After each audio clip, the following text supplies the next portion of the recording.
साथियों, आप सभी का हार्दिक स्वागत है आपके अपने YouTube चैनल में। साथियों, आज मैं आपको एक ऐसे कर्नल साहब की बात करने जा रहा हूं, उनके बारे में बताने जा रहा हूं जो कीर्ति चक्र और शौर्य चक्र से सम्मानित है और साथ ही विशिष्ट सेवा मेडल भी उन्होंने हासिल किया है। तो इतना ही नहीं, वो दो ऐसे मेडल भी उनके पास हैं। आप चाहे उनके बदन से एक एक वस्त्र उतार लो, लेकिन वो दो मेडल हमेशा उनके साथ रहे हैं, हमेशा उनको साथ लेकर चलते हैं। और वो मेडल है 2 बुलेट, 2 गोली, जो आज भी उनके शरीर में मौजूद है। तो साथियों, कर्नल साहब की पूरी बातें सुनकर आपकी आंखें भर जाएंगी कि कर्नल साहब खुद भी एक आर्मी के जवान के बेटे हैं और वो भली भांति आर्मी के पर्सन के दुख दर्द से भली भांति परिचित है।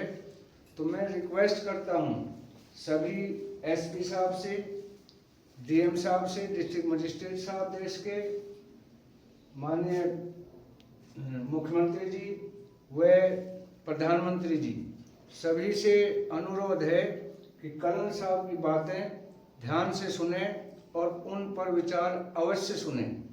अभी हम जा रहे हैं कर्नल साहब के जबान से उनकी बयां करने वाली कहानी, तो ध्यान से सुने। मैं कर्नल अजय कोठियाल हूं और मैं आज आपसे ना कुछ बात करना चाहता हूं। देहरादून का पड़ा हुआ हूं, पहाड़ का रहने वाला हूं। पूरा मेरा जो फैमिली है सारी की सारी फौजी फैमिली है। 20 साल की उम्र में देहरादून के डीएवी इंटर कॉलेज से पढ़ के, डीएवी पीजी कॉलेज से पढ़ के मैं 4 गढ़वाल राइफल में जाता हूं। और क्या मज़ेदार ज़िंदगी रही है मेरी। बल्कि आज तो जिस ऑफिस में मैं बैठा हुआ हूं, क्योंकि यहाँ भी पुताई हुई है, चीज़ें ना सारी की सारी ऐसी तहस नहस हो रखी हैं। लेकिन अगर मैं अभी भी जो पड़ी हुई है दिखाऊं, ये मेरे पिताजी हैं। सबसे बाईं तरफ सत्यशरण कोठियाल, एक सिपाही भर्ती हुए थे इंडियन आर्मी में गढ़वाल राइफल में, 8 गढ़वाल राइफल में। अपनी मेहनत से कमीशन होकर के ऑफिसर बने और उसके बाद में मेरे को भी अच्छा पाला, मेरे भाई को भी बड़ा अच्छा पाला। हम दोनों उन्हीं की परवरिश की वजह से एक अच्छे उसमें रहे। ये मेरी ज़िंदगी का वो है। जब मैं कैप्टन था, ये माउंट एवरेस्ट चढ़ा हूँ इंडियन आर्मी की वजह से। इसमें उस टाइम पे जो डिफेंस मिनिस्टर थे मेरे को प्रोत्साहित कर रहे हैं। ये यहाँ पे एक फोटो लगी हुई है, कलाम साहब जब 7 आतंकवादी मारे थे इंडियन आर्मी की एक छोटी टीम ने, उसको मैं लीड कर रहा था, उसके लिए ये मेरे को दिया गया। ये पीछे है राष्ट्रपति का, प्रणब मुखर्जी जब राष्ट्रपति थे, उन्होंने अजय कोठियाल आपकी सेवा को देखते हुए आपको विशेष सेवा मेडल दिया जाता है। जब मैं रिटायर हो गया, ये नीले नीले पड़े हैं छोटे, आज जो सीडीएस हैं इंडियन आर्मी के, दूसरे सीडीएस जनरल अनिल चौहान, उन्होंने रिटायरमेंट के बाद में मेरे को दिया। जब मेरा किडनैप हो गया था, मेरे साथ एक इंजीनियर की मौत हो गई थी। हम वो वाले फौजी हैं जो ये जो खड़ा हुआ है यहाँ पे, गब्बर सिंह बोलते हैं, इसके सामने ना कसम लेते हैं।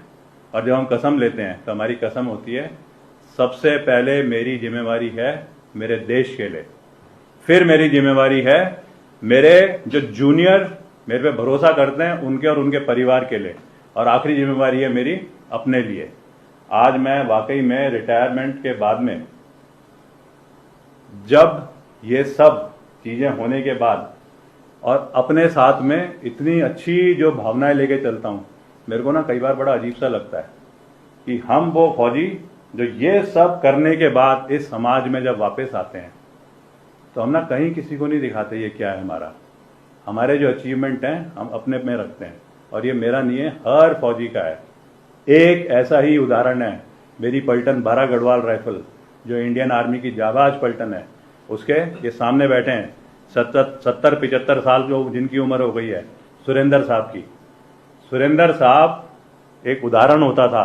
जब मैं सेकंड लेफ्टिनेंट बना था तो ये उदाहरण था। हम ना जोश में देखते थे कि किस प्रकार से ये आदमी एक तगड़ा स्पोर्ट्समैन है, सियाचिन ग्लेशियर में किस प्रकार से है, कमांडो में कितना बढ़िया हुआ करता था।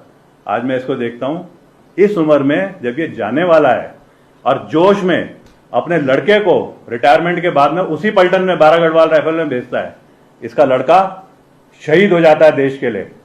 शहीद होने के बाद में जो थोड़े बहुत पैसे जो उसकी देशभक्ति जो थी उसकी वजह से भारत सरकार देती है, उस पे इस सुरेंद्र साहब की जो बहू है उसने अपने बच्चे के लिए एक जमीन खरीदी। वही सुरेंद्र साहब का लड़का, वही अजय कोठियाल, जो इस देश की बाउंड्री उसके लिए जिंदगी भर लड़ते रहे, आज जिस जमीन के लिए लड़ते रहे, आज जब वापस आते हैं ना तो जमीन हमारे को इस समाज के अंदर लूट करके हमारे साथ में बदमाशी होती है। क्या जिंदगी है। ये बैठे हैं बगल में, नाम बताइए क्या नाम है इनका? धीरेंद्र सिंह रावत। ये चाचा हैं इस लड़की के। इन्होंने शुरुआत करी, भरोसा दिलवाया कि मैं तेरे को अच्छी जमीन दिलाऊंगा। 11 साल हो गए। ये बैठे हैं इधर देखो।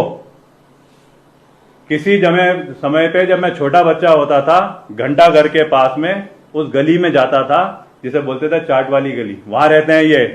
इनका नाम मेरे को याद भी नहीं रहता इतनी बार बताने के बाद, मनीष वर्मा। इनको कोई नहीं मिला, इनको एक फौजी मिला।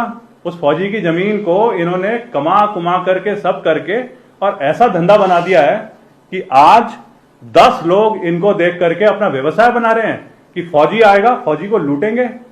मैं बोलना चाहता हूं, ये जो एसपी साहब हैं, पुलिस महकमा है, मैं बोलना चाहता हूं, ये जो डीएम साहब हैं, जो हमारा प्रशासन है, मैं बोलना चाहता हूं कानून व्यवस्था को कि अगर हम फौजियों को रिटायरमेंट के आने के बाद समाज इस तरीके से देखेगा ना तो कहीं ऐसा ना हो बहुत बड़ी गड़बड़ी हो जाए। हमारे समाज से ही हम उठ करके गए थे छोटे बच्चे, आज वापस आकर के हमारे साथ ये हो रहा है। हमारी इस हरकत को वो लड़के देख रहे हैं जो इसी समाज से, हमारे ही रिश्तेदार, चीन के खिलाफ, पाकिस्तान के खिलाफ और जिसे आजाद दुश्मन बोलते हैं आतंकवाद, उसके खिलाफ अपनी जिंदगी को परवाह करे बगैर ड्यूटियां दे रहे हैं। उनके अंदर अगर ये असर आ गया ना डिमोटिवेशन का, तो मेरे को लगता है कि इस देश को शायद और ज्यादा बुरा माहौल देखने का कभी कोई और मौका नहीं मिल सकता। आज ये सामने बैठे हुए हैं, 11 साल से ये केस चल रहा है। उसके बाद जरा साहब की शक्ल दिखाओ, बताओ साहब क्या हो रहा है, जरा मेरे को बताइए। 11 साल से धोखा देते आ रहे हैं साहब की, बोला अभी होगा 1 महीने बाद, 2 महीने बाद, 6 महीने बाद, ऐसे करके इन्होंने 11 साल निकाले। अभी तक कुछ नहीं हुआ, हमें कोई उम्मीद ही नहीं है अभी भी। ना बोल रहे हैं कि होगा होगा होगा, लेकिन अभी तक कुछ नहीं हुआ। 6 महीने करके इन्होंने 11 साल निकाल दिए। बिना बता क्या हुआ? इस उम्र में मैं मतलब पापा आज इतने साल के हो गए, वो बेचारे 2 व्हीलर में दौड़ रहे हैं, मैं उनके साथ जा रही हूँ। इन लोगों को उस चीज का भी वो नहीं है। सबसे बड़ी गलती है मेरे चाचा की, जिन्होंने हमें ये फंसाया है। ये जो क्यों करा आपने, बताइए जरा। सर फंसाया नहीं, जिस टाइम जमीन दी बिल्कुल सही जमीन थी, कोई दिक्कत नहीं थी। उसके बाद इस सारे लफड़े हुए। जिस टाइम जमीन दी कोई दिक्कत नहीं थी, म्यूटेशन क्यों नहीं हुआ जमीन का? सर उसके तुरंत बाद ही इन्होंने जो है कुछ प्रॉब्लम खड़ी कर दी इनके पार्टनरों ने। फिर मैं जब ना इनके पास जाती थी कि चाचा जमीन का, तो इन्होंने मुझे लास्ट टाइम पे बोला तुझे जो करना है कर ले। मैंने कहा मैं यहीं आत्महत्या कर दूंगी। तो इन्होंने बोला करके दिखा, मैं भी देखता हूँ, मैं भी यहीं हूँ, तू भी यहीं है, अब आप बताओ। मैंने इनके भरोसे पे ली कि ठीक है मेरे चाचा है, मैं बेटी हूँ। तो इन्होंने ऐसे तो नहीं करना चाहिए था ना मेरे साथ। ये पूरा हमारा उत्तराखंड देख रहा, उत्तराखंड को बता, वो जवाब देंगे इस चीज का। हम लोगों को जवाब लेना है इस देश से। उस दिन मैं इनके घर पे गई तो इनकी वाइफ ने, चाची ने बोला मैं आत्महत्या कर रही हूँ। तो अगर इतनी वो थी तो करके दिखाती ना। मैं तो बिल्कुल नहीं कर सकती थी। मेरा तो बच्चा है। मेरे जब हस्बैंड शहीद हुए थे, मेरा बेटा 6 साल का था। उनकी जो भी पूंजी थी, एक फौजी अपना मन मार के अपने फैमिली के सपने पूरे करता है ना। 6 साल का मेरा बेटा था, उन्होंने जो भी पूंजी कमाई थी वो सब हमने यहाँ लगाई। नवीन क्या बोल रहे हो?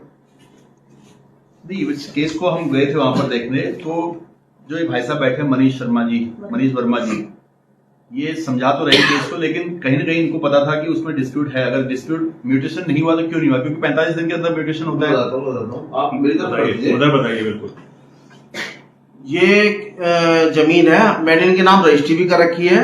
मेरे पास ये मेरे पिताजी से आई थी जमीन, और इसमें अब मोटेशन भी हो चुका है। बस सीआरसी की थोड़ी सी कोर्ट की प्रोसीडिंग है, उसके बाद अभी हो जाएगा। कहाँ हुआ है? नहीं, कहाँ हुआ है? मेरे पिताजी का हो रखा है, मेरा होगा उसमें। एंड सेकंड बात यह है कि अभी इनकी जमीन भी, इनके नाम रजिस्ट्री भी हो रखी है और इनकी 4 दीवारी भी हो रखी है। ध्यान देगा इधर।